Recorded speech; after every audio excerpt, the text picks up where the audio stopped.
नमस्कार दोस्तों। आज जिस टॉपिक पर अपन बात कर रहे हैं उस टॉपिक का नाम है incompatibility and it is very much useful for diploma as well as degree students.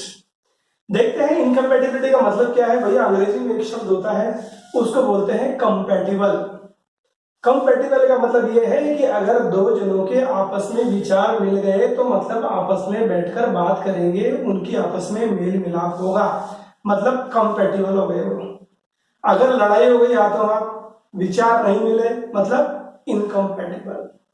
तो यहां पर कहने का मतलब है कि कई बार पेशेंट को डॉक्टर या फिजिशियन द्वारा दवाई लिखी जाती है और उस प्रिस्क्रिप्शन में अगर एक या एक से ज्यादा दवाएं ऐसी होंगी जिनमें आपस में क्रिया हो गई तो एक नई चीज बन जाएगी, वही कहलाती है इनकम्पैटिबिलिटी। इस चैप्टर को स्टार्ट करने से पहले कुछ अंग्रेजी के शब्द आएंगे, उसका अपन अगर मीनिंग समझ लेंगे तो आगे जाकर अपने को समस्या नहीं आएगी। तो देखते हैं वन बाय वन उन शब्दों का मतलब। देखो, पहला होता है प्रेसिपिटेशन। प्रेसिपिटेशन का मतलब यह है कि जैसे एक उदाहरण के तौर पर मैं समझा रहा हूं कि पानी के अंदर अगर मैंने कोई भी एक चीज घोल ली, किसी भी कारणवश, जैसे अभी तो मुझे घुली हुई दिख रही है, लेकिन किसी भी कारणवश अगर जो उसका डिसोल्यूशन है वो उसकी जो घुलनशीलता खत्म हो गई तो पानी में वापस दिखना स्टार्ट हो जाएगी, तो क्या कहलाएगी? प्रेसिपिटेशन। दूसरा शब्द होता है एंटागोनिस्ट। एंटागोनिस्ट का मतलब होता है विपरीत स्वभाव का कोई भी चीज। जैसे मैं कह रहा हूं एक चीज, मैं तो इधर काम करूंगा, दूसरा आदमी आके कहता है कि नहीं इधर नहीं, मैं तो इधर काम करूंगा, तो विपरीत स्वभाव हो गया। तो इसी तरह अगर विपरीत स्वभाव वाली दो दवाएं प्रिस्क्रिप्शन में अगर दे दी तो वो क्या कहलाएंगी? एंटागोनिस्ट। तीसरा होता है इंटरेक्शन। इंटरेक्शन का मतलब होता है एक दूसरे से आकर मिलना। अब मिलने की वजह से कोई चीज अच्छी भी हो सकती है, कोई चीज विपरीत भी जा सकती है, तो वो क्या कहलाता है? इंटरेक्शन। नेक्स्ट चीज आती है डिस्पेंसिंग। पर डिस्पेंसिंग क्या है? डिस्पेंसिंग तो काम है फार्मासिस्ट का, दवाएं लेना, उनको तैयार कर कर वितरित करना पेशेंट को, वो क्या कहलाता है? डिस्पेंसिंग। देखो अगली टर्म आती है, एक आता है इनसॉल्युबल और एक आता है इमिसिबल। तो अगर कोई सॉलिड, कोई ठोस वस्तु को अगर पानी में या सॉल्वेंट में घोला जाता है तो वहां पर मुझे शब्द यूज करना पड़ेगा सॉल्युबल या इनसॉल्युबल। अगर वो सॉलिड चीज घुल गई तो मैं क्या कहूंगा? That solid is soluble. अगर नहीं घुला वो सॉलिड तो मैं क्या करूंगा? That solid is insoluble. लेकिन यहां पर उसी चीज में अगर वो दोनों चीजें लिक्विड लिक्विड है तो मैं इनसॉल्युबल वर्ड यूज नहीं कर यूज करूंगा इमिसिबल। जैसे तेल पानी में इमिसिबल है, दोनों लिक्विड है, तो जब मैं सॉल्युबिलिटी की बात करूंगा लिक्विड लिक्विड की, तब मुझे मिसिबल और इमिसिबल यूज करना है। जैसे glycerine is soluble in water, जैसे alcohol is miscible in water. Soluble मैंने वर्ड बोला, कर देते हैं यूज, लेकिन वहां पर एग्जैक्ट मीनिंग क्या होगा? Miscible. Alcohol is miscible with water. Next आता है विजिबल। जो चीज दिखती है उसको अपन बोलते हैं विजिबल, जो नहीं दिखती उसको बोलते हैं इनविजिबल। अब अगली एक चीज आती है, देखो एल्कलॉइड। भाई एल्कलॉइड क्या है? होता क्या है माय डियर फ्रेंड्स कि ये दवाएं मिलती हैं अपने को पेड़ पौधों से या अलग जानवरों से अलग अलग सोर्स में। उनको आप देखोगे फार्माकोग्नोसी में उनको अलग अलग तरह से वर्गीकृत किया गया है, क्लासिफाई किया गया है।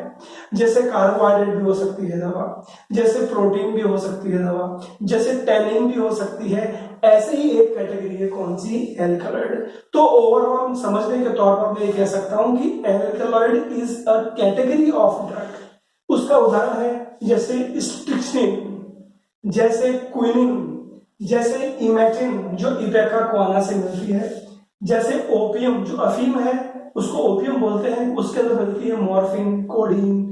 ये एक एग्जांपल है एल्कलॉइड के। ठीक है, अब इनके बारे में एक चीज और अपने को समझने की जरूरत है, चूंकि अपन इनकम्पैटिबिलिटी पढ़ रहे हैं। आपको दो चीजें याद रखनी है कि alkaloidal salts are soluble in water.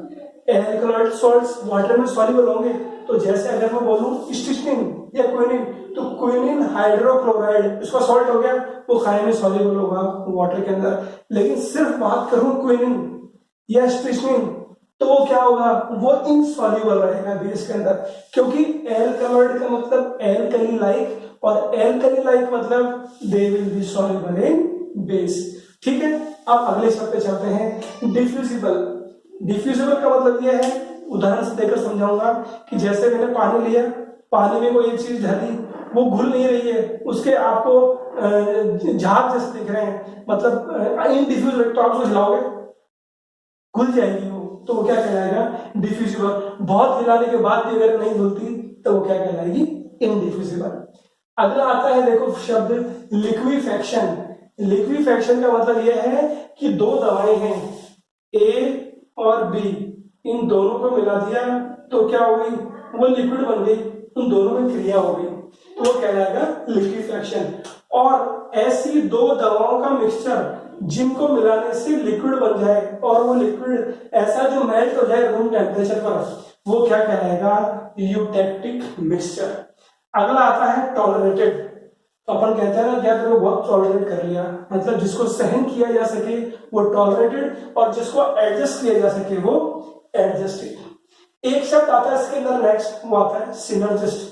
Synergist का मतलब ये होता है कि ये वो पदार्थ जो दवा के एक्शन को बढ़ा दे, 1 और 1 11 कर दे, 2 और 2 22 कर दे। तो कई बार क्या होता है, प्रिपरेशन के अंदर एक दवा देते हैं, साथ में दूसरी भी देते हैं, तो पहले वाले दवा का एक्शन 1+1 नहीं रहेगा, वो क्या हो जाएगा, 1+1 = 11 हो जाएगा। ठीक है, तो ये तो है बेसिक टर्म्स जो आपके काम रहेंगी। अब स्टार्ट करते हैं डेफिनेशन से कि मतलब क्या होता है इनकम्पैटिबिलिटी का। तो अपन एक अंग्रेजी में इसको बोलते हैं कि it is the result of mixing 2 और more antagonistic substances which can affect the safety, therapy and efficacy of preparation. तो ये इनकम्पैटिबिलिटी में क्या होता है कि जो आपकी प्रिपरेशन है डॉक्टर द्वारा या फिजिशियन प्रिस्क्राइब किया है, जिसके अंदर 2 या 2 से ज्यादा कंपोनेंट्स हैं जो या तो रिएक्ट करते हैं एक दूसरे से या एक दूसरे के विपरीत हैं, उसकी वजह से चेंज आ जाएगा। किसमें चेंज आ जाएगा, या तो जो आपकी प्रिपरेशन है उसकी इफेक्टिवनेस में चेंज आ जाएगा, या उसकी थेरेपेटिक एक्शन में चेंज आ जाएगा, या उसका दिखने में ही चेंज आ जाएगा, मतलब कलर वलर चेंज भी हो सकता है। तो समझ में आ गया होगा आपको इनकम्पैटिबिलिटी। 2 या 2 से पदार्थ दिए, कुछ ना कुछ क्रिया हो गई, कोई एक नई चीज बन गई, आपको पता नहीं क्या बन गई और क्या एक्शन होगा आपको पता नहीं। अब ये 3 तरीके की हो सकती है। एक तो होती है फिजिकल, अगर उसमें कोई फिजिकल चेंज आ रहा है, अगर आप देख सकते हो, तो वो कहलाती है फिजिकल इनकम्पैटिबिलिटी। फिर जो दूसरी आती है वो आती है केमिकल इनकम्पैटिबिलिटी, मतलब कोई केमिकल रिएक्शन है जिसकी वजह से हुई है, जो आप देख सकते हो, वो कहलाता है केमिकल इनकम्पैटिबिलिटी। तीसरी होती है थेरेप्यूटिक इनकम्पैटिबिलिटी। एक चीज मैं आपको याद दिलाऊं, please don't forget to subscribe channel, like, share and comment.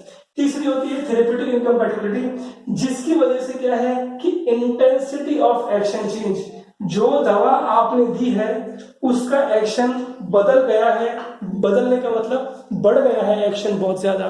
अब अपन देखेंगे 1 बाय 1 इनको डिटेल के अंदर, ये जो अलग अलग इनकम्पैटिबिलिटीज हैं। स्टार्ट करते हैं फिजिकल इनकम्पैटिबिलिटी से। जो 3 इनकम्पैटिबिलिटी मैंने आपको बताई थी वो देखो, तो इसमें देखते हैं पहला फिजिकल। देखो फिजिकल इनकम्पैटिबिलिटी जब आपकी प्रिस्क्रिप्शन में when there are 2 or more substances are present, जब रहेंगे तो there will be a physical change, कोई एक फिजिकल चेंज आएगा जो आपको दिखेगा, मतलब विजिबल रहेगा।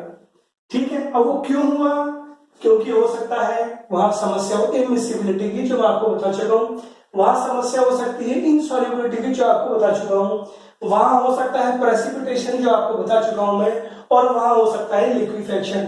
मतलब physical incompatibility results in the physical change due to immiscibility, insolubility, precipitate formation and liquefaction, and this can be corrected by, अगर ऐसी समस्या आती है तो उसको ठीक किया जा सकता है। कैसे, change in the order of mixing, कहने का मतलब अगर जैसे 2 या 2 से सब्सटेंस है, पहले ए मिलाते हैं, फिर बी मिलाते हैं, फिर सी मिलाते हैं, फिर डी मिलाते हैं, तो आपको मिक्सिंग का ऑर्डर चेंज करना है। हो सकता है पहले बी मिलाओ, फिर ए मिलाओ, फिर सी मिलाओ, या फिर हो सकता है सबसे लास्ट वाला पहले, मतलब आपका ऑर्डर ऑफ मिक्सिंग चेंज हो गया। दूसरा है देखो use of suspending agent. Suspending agent एक तरह का ये एजेंट होता है जो सस्पेंशन के काम में आता है। आपको तो अभी इतना याद रखना है कि कई बार कभी चीज मिक्स होती नहीं है, क्योंकि जो पानी या सॉल्वेंट है उसको पूरी तरह भिगो नहीं पाता। तो सस्पेंडिंग एजेंट क्या करता है, जो टेंशन होती है, जो गैसेस होती हैं एडजॉर्ब आपके पार्टिकल्स पर, उसको हटा देता है। कुल मिलाकर ये मिक्सिंग में हेल्प करेगा। तीसरा आता है इमल्सिफिकेशन। तो इमल्सिफिकेशन ये एक प्रक्रिया है जिसमें इमल्सिफाइंग एजेंट यूज करते हैं। चौथा है change in form of ingredients. आप इंग्रेडिएंट्स किस फॉर्म में ले रहे हो, समझ में आ गया, उसका तरीका थोड़ा सा बदल दिया गया, ठीक है। और चौथा है एडिशन, सब्स्टिट्यूशन या ओमिशन ऑफ ड्रग। या तो अगर एक ड्रग की वजह से दिक्कत हो रही है तो उस ड्रग को बदल दो या उसको हटा दो या नई ड्रग डाल दो, बशर्ते एक्शन चेंज नहीं हो। क्योंकि अपन पढ़ चुके हैं कई बार क्या होता है कि दो ड्रग एक जैसे एक्शन शो करती है। अगर एक ड्रग प्रॉब्लम कर रही है तो it can be substituted by another drug. तो ये है। अब आपको क्या करना है कि जब भी सवाल आता है तो बिना एग्जाम्पल के तो आंसर कंप्लीट होता ही नहीं है, ठीक है। तो देखते हैं एग्जाम्पल वन बाय वन। तो पहला, चूंकि 4 कारणों से हुई थी फिजिकल इनकम्पैटिबिलिटी, तो पहला एग्जाम्पल देखते हैं इमिसिबिलिटी। इमिसिबिलिटी मैंने आपको बताया था कि तेल और पानी मिक्स नहीं होते हैं या दो सॉल्वेंट मिक्स नहीं होते हैं, उस कंडीशन को बोलते हैं इमिसिबिलिटी। वो क्यों नहीं मिक्स होते हैं, क्योंकि there is presence of interfacial tension. उस इंटरफेशियल टेंशन दोनों के बीच के सॉल्वेंट को कम किया जा सकता है by using an agent that is called emulsifying agent. तो इमिसिबिलिटी में तेल और पानी मिक्स नहीं हो रहा तो आप क्या यूज कर रहे हो, इमल्जेंट या इमल्सिफाइंग एजेंट यूज करना है आपको। और उसका बहुत अच्छा उदाहरण है preparation of castor oil emulsion. ये एक इमल्शन है, कैस्टर ऑयल इमल्शन यहाँ पर आपको लिखना है, ठीक है। अब चूंकि कैस्टर ऑयल और पानी मिक्स नहीं होते, अगर मिक्स करके छोड़ दोगे तो फिजिकल चेंज आ जाएगा, आपको दिखेगा तेल और पानी अलग हो गया। तो आपको क्या करना है, इमल्सिफाइंग एजेंट डालना है और उसके बाद ही आपकी प्रिपरेशन सही बैठेगी। दूसरा एग्जांपल है, देखो तो जो हो रही है आपकी फिजिकल इनकम्पैटिबिलिटी इनसॉल्युबिलिटी के कारण। अब जो आप दवाएं यूज कर सकते हो वो ऑर्गेनिक भी हो सकती है, इनऑर्गेनिक भी हो सकती है।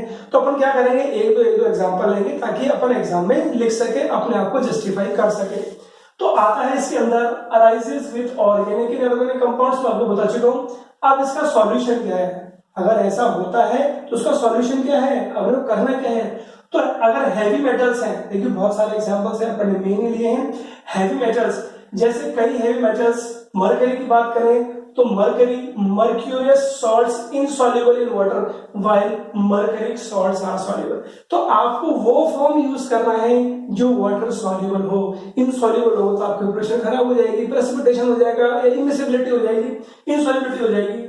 अगला एग्जांपल है lead acetate is water soluble. अगर आपको लेड यूज करना है प्रिपरेशन के अंदर तो आप डायरेक्ट लेड यूज मत करो, आप क्या करो, उसको लेड एसीटेट यूज करो। फिर एक और एग्जांपल है आयोडीन वाटर इंसॉल्युबल। अपन जानते हैं कि अपन आयोडीन टिंचर बनाते हैं तो उसमें अपन जानते हैं कि वाटर क्या है, वाटर इंसॉल्युबल। अपन क्या करते हैं, पोटेशियम आयोडाइड डालते हैं जिससे आयोडेट्स बनते हैं जो वाटर सॉल्युबल होते हैं। तो iodine is water insoluble but iodide salts are soluble. तो अपने को ऐसी स्ट्रेटेजी अडॉप्ट करनी है कि जिससे इनकम्पैटिबिलिटी नहीं हो। चौथा है salt formation can be used to increase the solubility. अगर कोई ड्रग सॉल्युबल नहीं है तो उसका सॉल्ट फॉर्म बना के दे दो, ठीक है। जैसे sodium salt of phenol, benzoic acid are water soluble. अब नेक्स्ट क्या करेंगे अपन, ये जो इनसॉल्युबिलिटी के हैं इसके एग्जांपल देखेंगे अपन वन बाय वन और फिर उसमें देखेंगे फिजिकल इनकम्पैटिबिलिटी कैसे डील की जाती है। एग्जांपल देखते हैं इनकम्पैटिबिलिटी ड्यू टू इनसॉल्युबिलिटी, मतलब जहां पर आपकी ड्रग सॉल्युबल नहीं हो रही है सॉल्वेंट के अंदर। तो यहाँ पर जैसे एक एग्जांपल दिया हुआ है, उस एग्जांपल में लिखा है कि prepare and dispense 200 ml of solution. आपको एक सॉल्यूशन बनाना है, ठीक है। उसका फॉर्मूला क्या रहेगा, potassium iodide 50 gram, phenobarbital 80 gram और thiamine hydrochloride elixir QS quantity sufficient 200 ml तक। अब यहाँ पर समस्या यह है कि जो एलिक्सर मैं आपको पिछले वीडियो में बता चुका हूं कि जो एलिक्सर होते हैं वो अल्कोहलिक या हाइड्रो अल्कोहलिक प्रिपरेशन होती है, उसमें अल्कोहल तो होता ही है। अब अपना सॉल्वेंट सिस्टम ये है, अपने को डालना है फिनोबार्बिटल और ये है, यहाँ तक तो दिक्कत नहीं है। लेकिन जो क्वांटिटी होती है एलिक्सर के अंदर it is not sufficient to dissolve the phenobarbital. तो concentration of alcohol can not dissolve the phenobarbital. तो क्या करते हैं अपन, और अल्कोहल यूज करते हैं elixir plus alcohol are added in equal quantity, उसकी वजह से क्या होगा, जब अल्कोहल की मात्रा बढ़ जाएगी तो phenobarbital will be dissolved easily. वो 27% वॉल्यूम बाय वॉल्यूम तक ही होना चाहिए। तो ये एग्जांपल आपको रखना ही पड़ेगा। देखिए एग्जांपल तो रखते ही जाते हैं, ठीक है। नेक्स्ट है अगला एग्जांपल फिजिकल इनकम्पैटिबिलिटी का है, प्रेसिपिटेशन। इसमें है कि precipitation of drug occurs if solvent added to the solution. Suppose कोई ड्रग एक सॉल्यूशन में सॉल्युबल है, अपन ने बाहर से कोई सॉल्वेंट डाल दिया तो ड्रग की सॉल्युबिलिटी कम हो जाएगी, वो प्रेसिपिटेट हो जाएगा। जैसे resins are insoluble in water, ठीक है। तो जो tinctures containing resins when water is added precipitation हो जाता है। तो आपको ध्यान रखना है कि ऐसा सॉल्वेंट चेंज नहीं करना है। नेक्स्ट आता है एग्जांपल ऑफ लिक्विफेक्शन। मैं बता चुका हूं, दो ड्रग जब मिलती हैं, सॉलिड ड्रग्स जो लो मेल्टिंग पॉइंट की होती है, उनको जब मिलाते हैं तो क्या होगा, वो लिक्विड बन जाएगी। यही प्रक्रिया क्या कहलाती है, लिक्विफेक्शन। तो low melting point solids when mixed, these are termed as eutectic mixture and these are having low melting point at room temperature या then room temperature। Room temperature से कम भी मेल्टिंग पॉइंट और लिक्विड हो जाते हैं। इसका example है menthol, thymol, phenol को मिक्स करेंगे या दो को मिक्स करेंगे तो लिक्विड बन जाएगा। तो क्या करें, प्रिस्क्रिप्शन में ये है भी, तो उसका सॉल्यूशन क्या है, उसका सॉल्यूशन क्या है कि ट्रिचुलेट टुगेदर, दोनों को मिला लो लिक्विड बन जाएगा। साथ में ऐसे केस के अंदर आपको एक एब्जॉर्बेंट यूज करना है, जैसे लाइट केओलिन। लाइट केओलिन के साथ में मिक्स करके अपन डिस्पेंस करेंगे, या फिर अपन क्या करेंगे, दोनों को अलग कर लेंगे। अगर दो कंपाउंड है, एक अलग, एक को अलग ट्रिचुलेट करेंगे लाइट केओलिन के साथ, एक को अलग करेंगे, दोनों को मिक्स करेंगे। और मिक्स करने के बाद अपन क्या करेंगे, उनको कंटेनर के अंदर डाल देंगे और उस कंटेनर को बिल्कुल सील कर देंगे ताकि एयर अंदर ना जा सके। अब बात करते हैं थेरेप्यूटिक इनकम्पैटिबिलिटी की।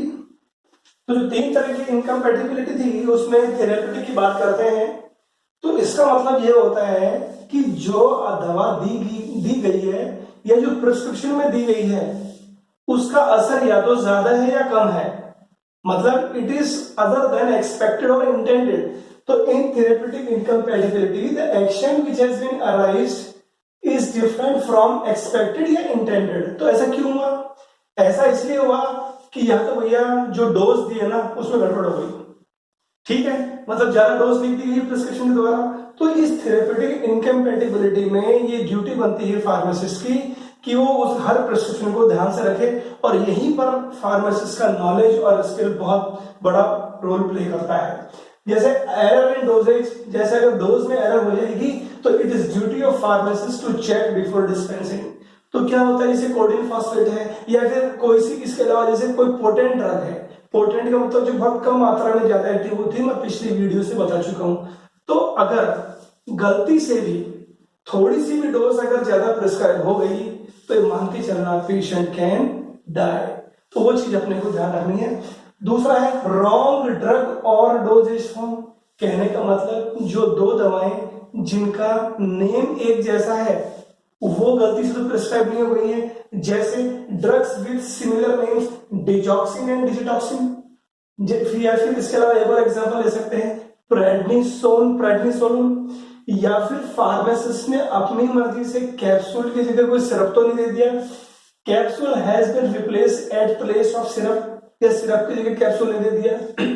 अगर ऐसा है तो हो सकता है, किया जा सकता है, but it should be first brought into the notice of physician, उसके बाद ही चेंज करना है। और क्या कारण हो सकता है कि ड्रग इंटरेक्शन, कहने का मतलब दो दवाएं थी, या एक दवा पहले की थी, एक उसके थोड़ी देर बाद में ले ली या पहले ले ली, जिसकी वजह से दवा का इंटेंसिटी कम या ज्यादा हो गई। तो drug interaction effect of one drug is altered by another drug.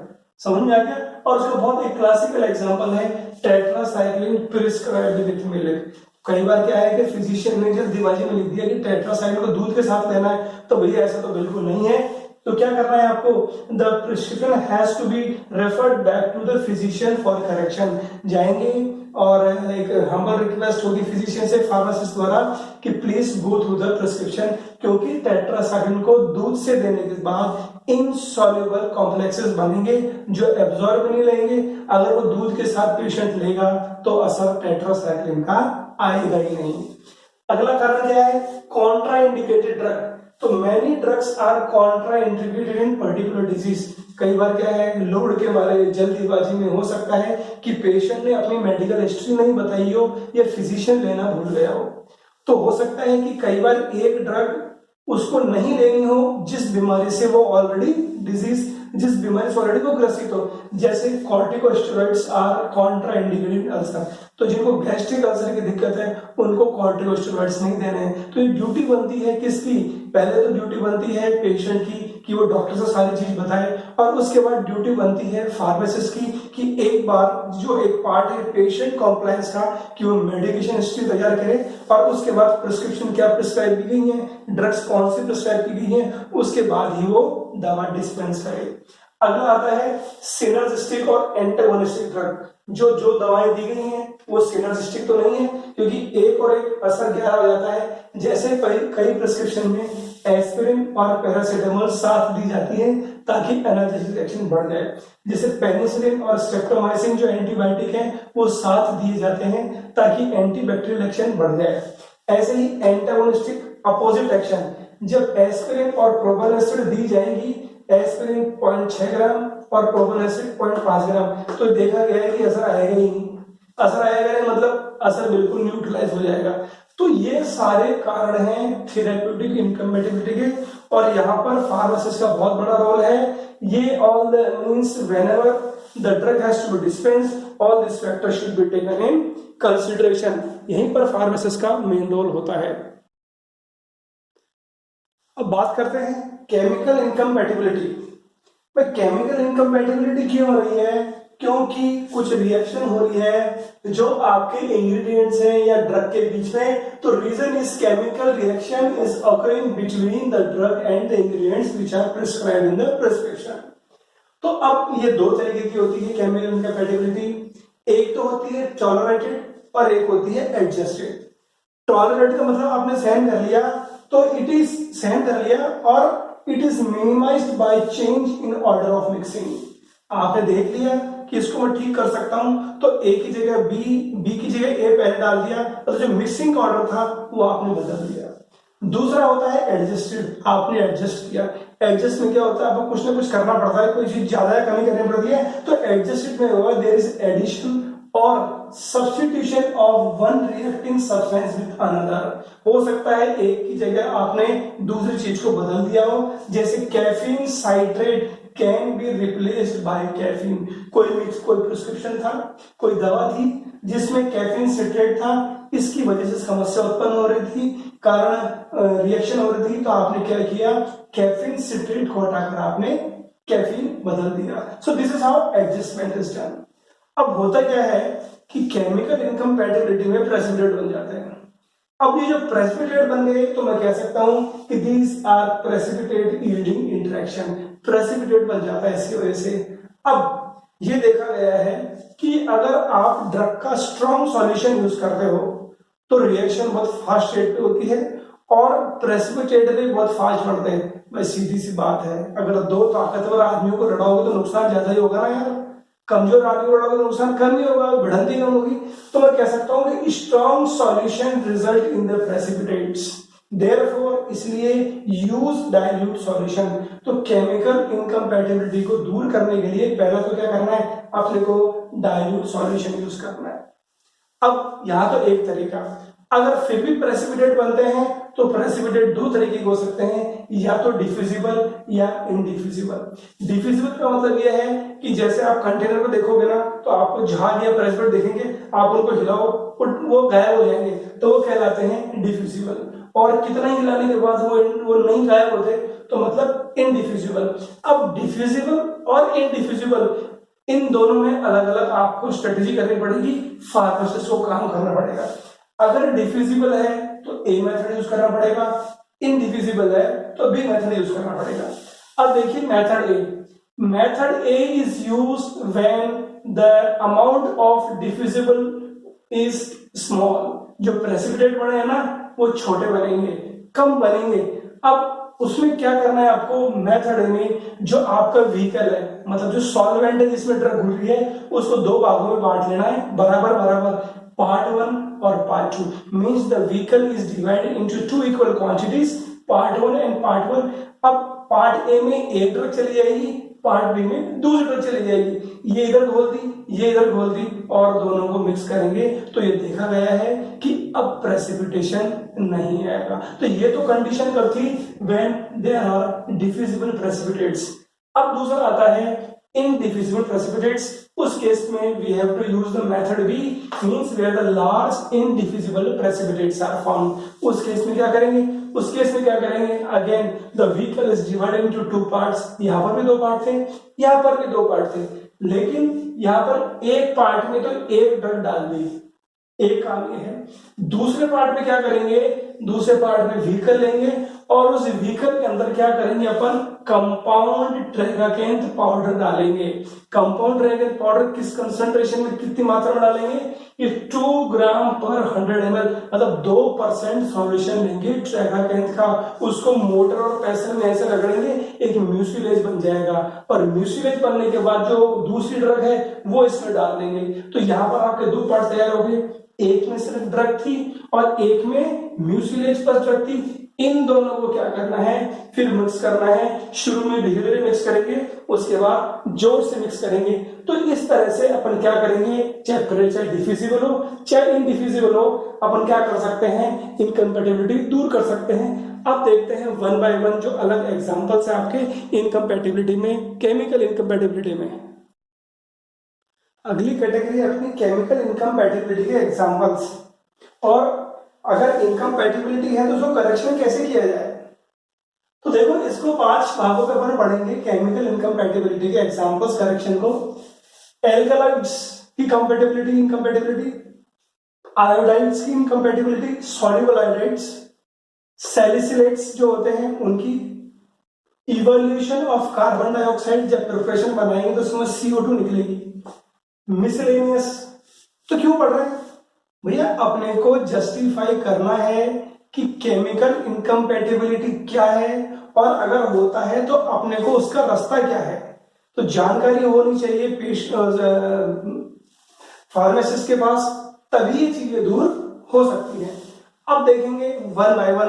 पहला आता है एल्कलॉइड्स। भैया एल्कलॉइड्स मैंने आपको बता चुका हूं कि एल्कलॉइड्स एक दवाओं की कैटेगरी है, ठीक है। अब एक चीज और अपन देख चुके हैं थोड़ी देर पहले कि alkaloid salts are soluble in water while alkaloid bases are insoluble in water, ठीक है। तो अब देखते हैं पहली category, alkaloid salts with alkaline substances, ठीक है। तो एल्कलॉइड सॉल्ट्स को अगर आपने एल्कलीन सॉल्वेंट में डाल दिया तो भैया, तो मैंने बोला ना अभी, alkaloid salts are soluble in water. अगर आपने सॉल्ट ले लिया और व्हीकल जो आप प्रिपरेशन तैयार कर रहे हो वो बेस है, तो आपका एल्कलॉइड प्रेसिपिटेट हो जाएगा। तो when alkaloidal salts is prescribed with alkaline substance, बराबर क्या होगा, सॉल्ट सॉल्युबल इन वाटर होते हैं इफ डिस्पेंस, अगर डिस्पेंस कर दिया with alkaline vehicle, alkaline vehicle के साथ देयर इज प्रेसिपिटेशन, जैसे स्ट्रिक्निन हाइड्रोक्लोराइड इज गिवन या prescribe with aromatic spirit of ammonia. समस्या हो गई, तो आपको नहीं करना है, इस चीज का ध्यान देना है आपको। दूसरा एग्जांपल है एल्कलॉइड्स में, alkaloidal salts with soluble iodides. तो उसका एग्जांपल है स्ट्रिक्निन प्लस आयोडाइड। स्ट्रिक्निन को आयोडाइड के साथ देंगे तो there is formation of diffusible precipitate of hydroiodide, precipitate बनेंगे, वो हाइड्रोआयोडाइड देंगे। और उस केस में आपको क्या करना है, मेथड ए यूज करना है। और मेथड ए क्या होता है, डिफ्यूजिबल प्रेसिपिटेट। आपको क्या करना है, व्हीकल को दो भागों में बांटना है, एक दवा, एक पोर्शन में एक दवा, बी पोर्शन में बी दवा, और फिर दोनों को मिक्स करना है। तीसरी कैटेगरी आती है एल्कलॉइडल सॉल्ट्स विद टैनिन्स।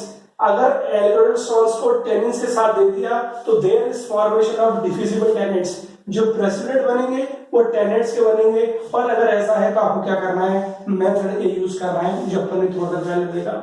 फिर देखें alkaloidal salts with soluble iodides, iodides and bromides. थोड़ा सा मैं करेक्शन करना चाहूंगा यहाँ पर, आयोडाइड्स एंड ब्रोमाइड्स। तो ऐसा है, अगर ऐसा होता है तो there is formation of diffusible hydrobromide या हाइड्रोब्रोमाइड, तो आपको क्या करना है, मेथड यूज करना है, वो अपन जानते ही हैं। अगला एग्जांपल है एल्कलॉइड सॉल्ट्स विद सैलिसिलेट्स, जैसे क्विनीन अगर सोडियम सैलिसिलेट के साथ देंगे तो इनडिफ्यूजिबल प्रेसिपिटेट बनेगा, और इनडिफ्यूजिबल में क्या करते हैं, मेथड भी यूज करते हैं, जिसमें अपने को व्हीकल को दो पार्ट में डिवाइड करना है, एक में ए ड्रग हो जाएगी, दूसरे पार्ट में कंपाउंड ट्रेगन पाउडर डिसॉल्व करना है अपने को 2% और दोनों को मिक्स करना है। फिर ये तो एक कैटेगरी होगी इसकी एल्कलॉइड की, तो याद करना पड़ेगा, रखना पड़ेगा, बिल्कुल माय डियर, ये तो रखना ही पड़ेगा, क्योंकि केमिकल इनकम्पैटिबिलिटी पर एक अलग ही क्वेश्चन पूरा आ सकता है बड़ा। सो यू शुड नो, या फिर हो सकता है कि आपके सामने एक प्रिपरेशन दे दी, फॉर्मूला दे दिया और आपको बताना है कि इसमें कौन सी इनकम्पैटिबिलिटी है।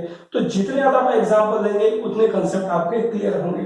तो ये थी किसी कैटेगरी एल्कलॉइड्स की। अब देखते हैं सॉल्युबल आयोडाइड इनकम्पैटिबिलिटी। इसमें अपन देखेंगे कि आयोडाइड्स, ध्यान रखना है कि आयोडाइड्स का ऑक्सीडेशन हो जाएगा, और ऑक्सीडेशन होने से बनता है आयोडीन, जो आपकी प्रिपरेशन में नहीं बननी चाहिए। मतलब iodides are oxidized and there is formation of iodine which is undesirable. तो क्या है, therefore steps should be taken, तो आपको कुछ ना कुछ तो स्टेप लेना पड़ेगा। अब उसका एग्जांपल क्या है, जैसे ऑक्सीडेशन ऑफ आयोडीन हो जाता है कब, जब वो फेरस सॉल्ट के साथ दिया जाता है। तो जब ये और ये प्रिस्क्राइब होंगे, तो एग्जांपल दिया हुआ है फॉर्मेशन ऑफ आयोडीन, तो क्या करना है आपको क्या करना है, इसकी जगह you have to substitute this with iron and ammonium citrate. तो ये थी पहले कैटेगरी सॉल्युबल आयोडाइड्स की। अब देखते हैं अगला एग्जांपल। अगला एग्जांपल है oxidation of iodides with potassium chloride. Oxidation of iodides with potassium chloride, इस रिएक्शन में अपन देखेंगे कि अगेन आयोडीन फ्री हो गई है, लिबरेट हो गई है, जो अपने को नहीं चाहिए। तो क्या करेंगे, अगर ऐसा होगा तो आपको क्या करना है, आयोडीन वाला सॉल्ट और KClO3 जो है ना, वो आपको अलग अलग डिस्पेंस करना है। अगला एग्जांपल है oxidation of iodides with quinine sulphate. ये बहुत इंपॉर्टेंट है क्योंकि इस पर कई बार क्वेश्चन पूछा गया है वाइवा पॉइंट ऑफ व्यू से भी, कि अगर ये दोनों को मिला देते हैं तो एक रिएक्शन हो जाती है, उसको बोलते हैं हेरापेटाइट रिएक्शन। ठीक है, वो उसका एक और नाम है आयोडोसल्फाइड ऑफ क्विनिन। ठीक है, अगर ये हेरापेटाइट रिएक्शन होती है तो आपको क्या करना है, इसको दूर करने के लिए the mixture is dispensed to the patient for 3 days only. 3 दिन तक ही ये यूज में लिया जा सकता है, क्योंकि रिएक्शन थोड़ी स्लो होती है, और अगर फिर भी पेशेंट ज्यादा दिन के लिए कहता है तो आपको क्या करना है, इसमें तो जो सॉल्यूशन यूज आते हैं उन दोनों सॉल्यूशन को अलग अलग सेपरेट देना है और यूज करने से पहले मिलाकर लेना है। नेक्स्ट, ये तो कैटेगरी थी, देखो एक तो एल्कलॉइड्स वाली हो गई, एक आयोडाइड्स वाली हो गई। अब देखेंगे अपन सॉल्युबल सैलिसिलेट्स। ठीक है, तो अब सॉल्युबल सैलिसिलेट्स इनकम्पैटिबिलिटी का एग्जांपल देखते हैं। Soluble salicylates with ferric salts, अगर सॉल्युबल सैलिसिलेट्स इनके साथ दिए जाते हैं तो there is formation of indiffusible ferric salicylate, और इनडिफ्यूजिबल मेथड भी यूज होता है, वो क्या होता है आप जानते हैं। अगला एग्जांपल है soluble salicylates with benzoids and with acids. अगर ऐसा होता है तो सैलिसिलिक एसिड बन जाएगा प्रिपरेशन में, बेंजोइक एसिड बन जाएगा, जो इनडिफ्यूजिबल होंगे। अगेन आपको मेथड भी यूज करना पड़ेगा। अगला एग्जांपल है इसी का soluble salicylates with alkali bicarbonate. देखो बाइकार्बोनेट ले रहे हैं और सोडियम सैलिसिलेट ले रहे हैं। अब क्या है, ये जो सोडियम सैलिसिलेट है, अगर इसको जब इंडिविजुअली लिया जाता है किसी पेशेंट द्वारा, तो ये जीआईटी में जाकर, स्टमक में जाकर सैलिसिलिक एसिड में कन्वर्ट हो जाता है, प्रेसिपिटेट हो जाएगा। और जैसे प्रेसिपिटेट होगा तो the precipitation of salicylic acid, थोड़ा सा जो कण बन जाएंगे, उससे आपकी जीआईटी इरिटेशन होगी, म्यूकोसा इरिटेट होगा। तो ये एक तरह से एडवर्स इफेक्ट है। इस एडवर्स इफेक्ट को दूर करने के लिए क्या करते हैं, सोडियम सैलिसिलेट के साथ एल्कली बाइकार्बोनेट दिया जाता है डबल क्वांटिटी में। वो इसलिए क्योंकि जो सोडियम सैलिसिलेट जाता है और HCl जो प्रेजेंट होता है जीआईटी में, उसके साथ क्रिया करके जो प्रेसिपिटेशन हो रही है ना, उसको ये रोकता है। एल्कली बाइकार्बोनेट इसके साथ जाएगा, जो HCl प्रेजेंट है उसको न्यूट्रलाइज कर देगा, तो जो गैस्ट्रिक इरिटेशन हो रही थी वो नहीं होगी, वो मिनिमाइज हो जाएगी। इसलिए दोनों को साथ दिया जाता है। अब दोनों को साथ दे तो दिया, लेकिन ये जो प्रिपरेशन है इसकी एक समस्या यह है कि there is absorption of oxygen from the atmosphere. ये ऑक्सीजन एटमॉस्फेयर से एब्जॉर्ब कर लेती है, ठीक है। उससे क्या होगा, जो आपकी प्रिपरेशन है वो रेड ब्राउन हो जाएगी, और रेड ब्राउन होते पेशेंट को क्या लगेगा, ये तो प्रिपरेशन खराब। तो ऐसा नहीं है, उसकी थेरेप्यूटिक एफिकेसी पे कोई असर नहीं पड़ता, तो इट में become unacceptable for the patient. तो अगर ऐसा होता है तो आप क्या करते हो, उसको कलरिंग एजेंट दे देते हो, कलर प्रदान कर देते हो। आप क्या कर देते हो, you have to use liquid extract of liquorice. Liquorice आप पढ़ोगे फार्माकोग्नोसी में, ग्लाइसोसाइक्लाइड है, उसका एक्सट्रैक्ट आप इसमें मिला देते हो। और या फिर ये भी अगर आपके पास नहीं है तो आप एंटीऑक्सीडेंट यूज कर सकते हो, सोडियम मेटाबाइसल्फाइड, जिसकी वजह से ऑक्सीडेशन नहीं होगा और कलर चेंज नहीं होगा। अगली कैटेगरी जो आती है अपनी केमिकल इनकम्पैटिबिलिटी में, वो देखेंगे जो मैंने आपको बताई है, एल्कलॉइड्स हो गई, आयोडाइड्स हो गई, सैलिसिलेट्स। अब अपन डील करेंगे इवैल्यूएशन ऑफ कार्बन डाइऑक्साइड। कई बार क्या होता है कि फार्मासिस्ट को प्रिपरेशन डिस्पेंस करने से पहले कई प्रॉब्लम्स का फेस करना पड़ता है। जैसे दो चीजें मिलाई आपस में, और मिलाने के बाद क्या है कि उसमें से कुछ गैस जैसे CO2 इवॉल्व होती है। भाई ऐसा है, मैं जानता हूं, या आप भी जानते हैं, एसिड और बेस जब रिएक्ट होंगे तो सीधी सी बात है CO2 तो निकलेगी सही, अगर और कोई मीडियम प्रेजेंट होगा तो होता क्या है कि फार्मासिस्ट जब कोई प्रिपरेशन तैयार करके दे रहा है डिस्पेंस करने से पहले, और CO2 से पहले अगर उसने कंटेनर अगर क्लोज करके रख दिया तो भैया एक्सप्लोजन हो सकता है। तो क्या करना है ऐसे केस के अंदर, अगर चांसेस हैं ऐसे लिबरेशन ऑफ गैसेस के, तो पहले पूरी रिएक्शन को कंप्लीट होने दो, और वो रिएक्शन फास्ट हो इसलिए इसको ओपन वेसल में करो, और या फिर गर्म पानी यूज करो। तो वही अपन देख रहे हैं कि evaluation of carbon dioxide can be studied in chemical incompatibility. What happens is sometimes bicarbonates or carbonates, when they are added with acidic drug or with acid, there is release of carbon dioxide. And if it is transferred before completion to the container, what will happen? There are chances of explosion and it can be very dangerous. There are chances of explosion.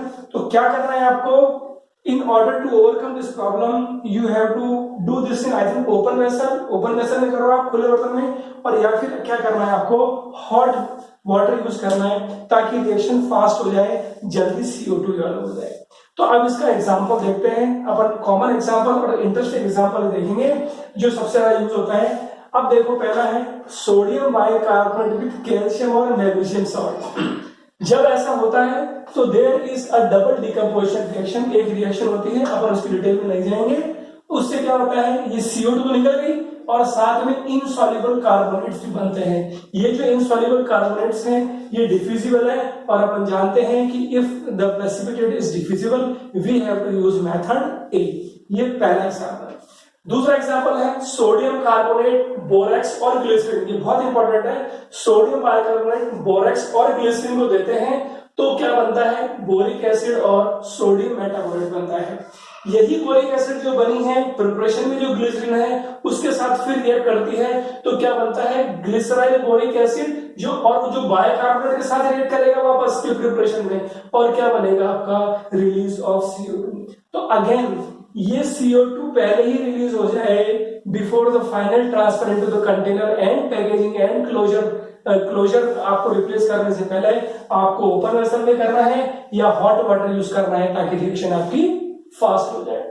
तीसरा example है sodium bicarbonate with bismuth subnitrate. Again there is release of CO2। तो जब भी आपको ऐसा लगता है CO2 या कोई सी गैस लेवल हो रही है, आपको ओपन कंटेनर लेना है, और दूसरी जो मैंने आपको बताई है हॉट वाटर यूज करना है।